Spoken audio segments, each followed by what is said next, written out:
Öydeki ö.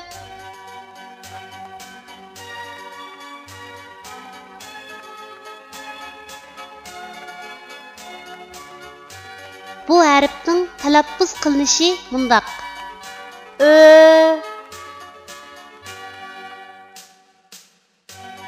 Endi bu harfni o'z ichiga olgan misollarni ko'rib o'tamiz. Ö'ning ayrim shakli. Misol: o'tük. Ö'ning ayrim shakli. Misol: döşe. Ö'ning oyog'idan olinadigan shakli. Misol: ko'z. Ö'ning oyog'idan olinadigan shakli. Misol: qora o'rik.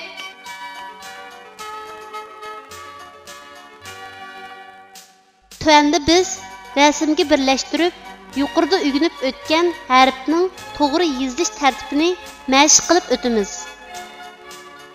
O'tük.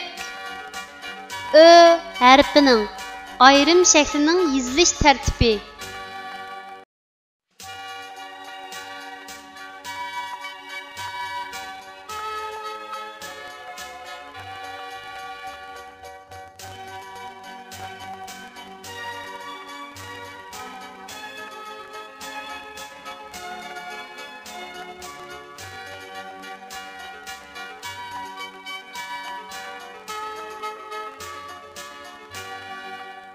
Döşe.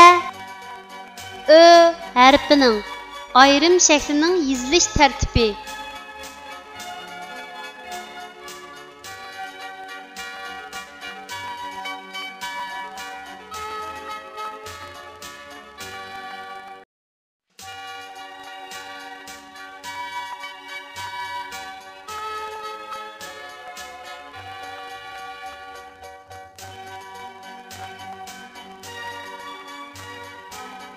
Ko'z.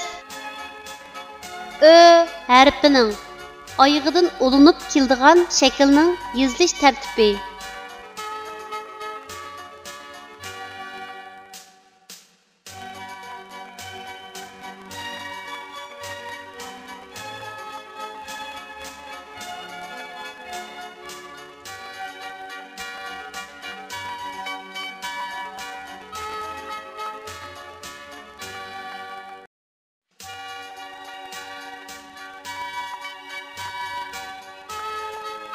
Qora o'rik. Ö harfining oyog'idan olinib keladigan shaklning yozilish tartibi.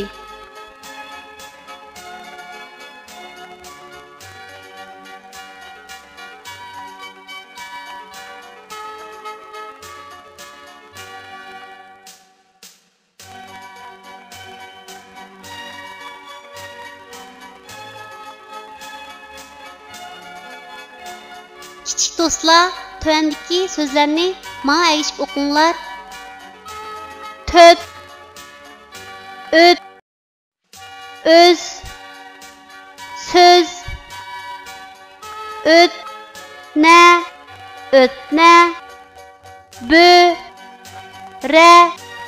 Bo'ra.